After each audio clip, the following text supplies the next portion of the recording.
next guest starred in the hit TV show The Odd Couples, and Quincy. Well, now he has this new book out entitled Tony and Me, A Story of Friendship. Please welcome Jack Klugman.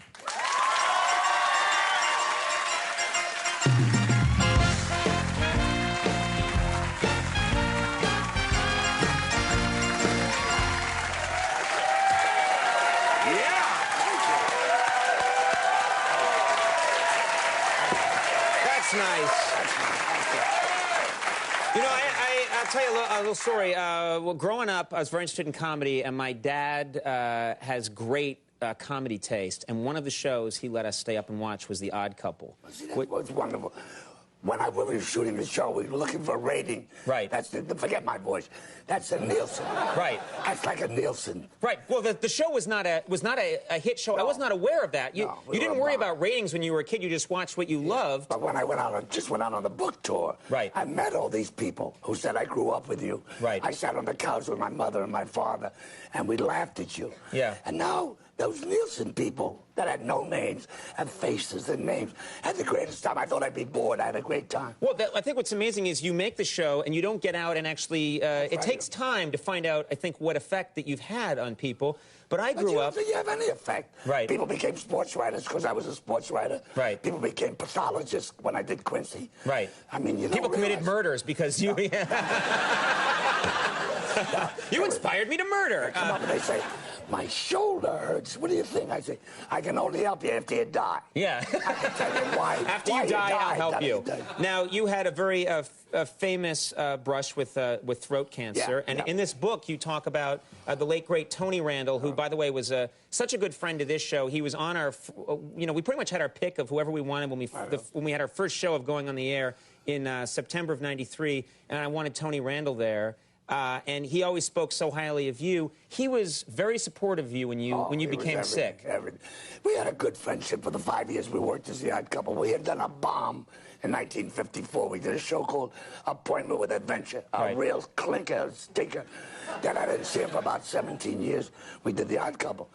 And we had a good relationship for 5 years. We had good friends. We bonded, went out on tour.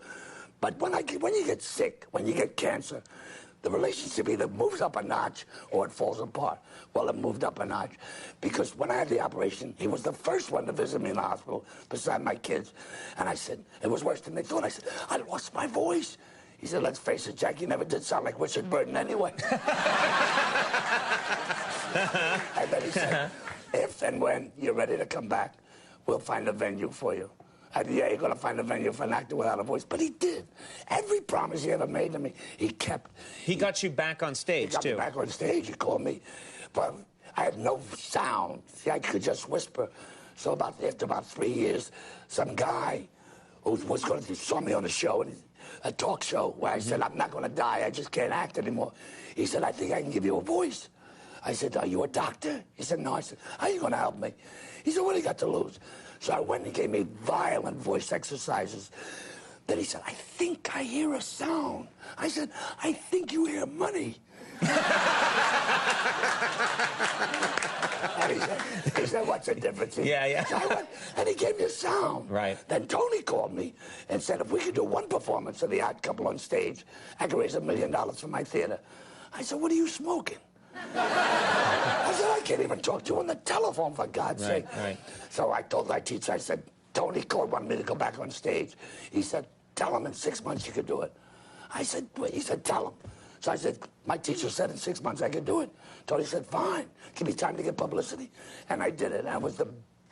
He brought me on stage. And I said, they won't hear me, Tony. He said, I promise you, they'll hear you. They love you. I'll mic you. They'll hear you. I promise. And every promise he made, he kept. He brought me. I'm a depressing baby, and I never let anybody in my life, even my kids. But he taught me how to let people in because I trusted him, and he never let me down. No. He was really something. God bless him. I wish he was still here with us. The interesting thing, I always had the idea, I mean, you're a terrific actor, but when I watched The Odd Couple, I think all of us had the idea that there was part of you that was Oscar Madison, that Jack Klugman, that there was some Oscar Madison in Jack Klugman. Is that true? All of it. All of it? All of it. Are you a slob? Well, I shower. And I thank you, yeah. But I'm sloppy. You're sloppy. I love to gamble. I go to the racetrack every chance I get. Right. And I love women. Right. And I try to live a carefree life. That's Oscar Madison. Now, you also, I'm told, it was a sort of a rumor, a legend that those were some of your clothes, that the sloppy clothes that you wore on the show as Oscar Madison were actually your own clothing. Well, I thought it was a compliment. Right. They couldn't find the clothes that Oscar would wear. Right. So they came to me and they said, we'd like to buy your wardrobe. It's got to be so borderline. We need some sloppy, crappy clothes. They didn't say that. I thought, boy, they gave me some good. I sold my clothes for $360, and I made a profit. Right, right. All of them. I found out it was an insult. Yeah, yeah. Now, every time I see those clothes, I see they're mine. You know what's funny? This is such a comment on how much television has changed, but when The Odd Couple first went on the air, the network was very nervous about two single men living together. Well, we did a show. The first 15 shows, we did one camera, with no audience. So we hugged and kissed a lot because they would see it, see? The executives in the network would see it. They'd say, they're not going to do that on the show, are they? Right. And Gary Mark said, I don't know, they might. That's why they had those beginnings where the wives said why they threw us out, and they brought in the pictures. They need a lot of explanation, like these. Two guys living together, they must be gay or something. Right. Today, you can't have a successful show unless you have a gay person on it. I know. Yeah. Thank you, La Bamba.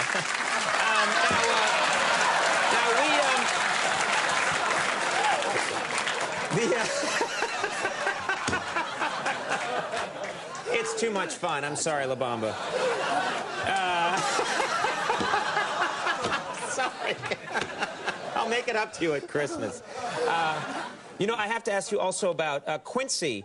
You know, when Quincy first came on the air, show about a medical examiner, and it was quite unusual. Now, the other comment you can make is you can't turn the TV dial without seeing a medical examiner show. They're such a huge hit. Well, you paved the road. Nobody knew what a medical examiner was.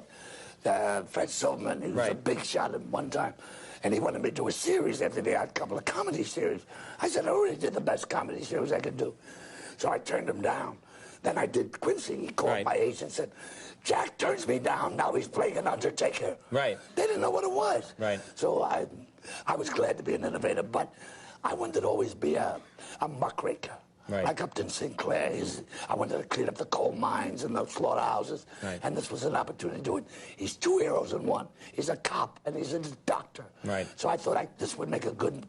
But the guy that created the show wrote Cops and Robbers, and I hated that show. Right. So he promised me that he was going to make me a real guy that creates good atmospheres, that takes care of these bad things that happen. So he never did. He made the Cops and Robbers. So finally, the ratings were good, and I quit. They said, you can't quit. We'll sue you. I said, sue me. I don't want to do this crap. So, so they sued me. But the ratings were good. So they said, what do you want? I said, I want him fired.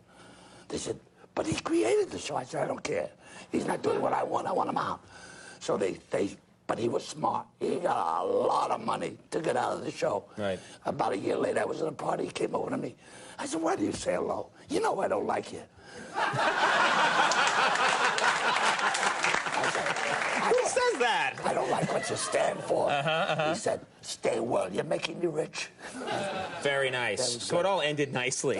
You made him rich, and you hated his guts.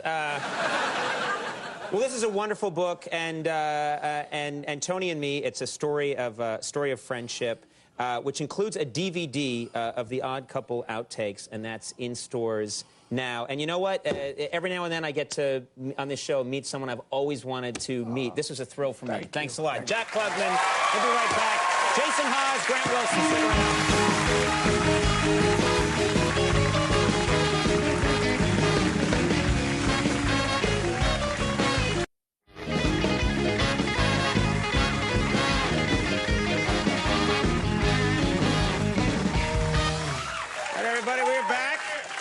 Excellent show tonight. We have a fine show coming up tomorrow night from Saturday Night Live. Tina Fey is going to be joining me. Yes, indeed.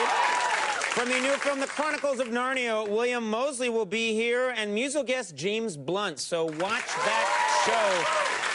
Jason, Howes, and Grant Wilson will be right here in just a second, so stick around. Bye.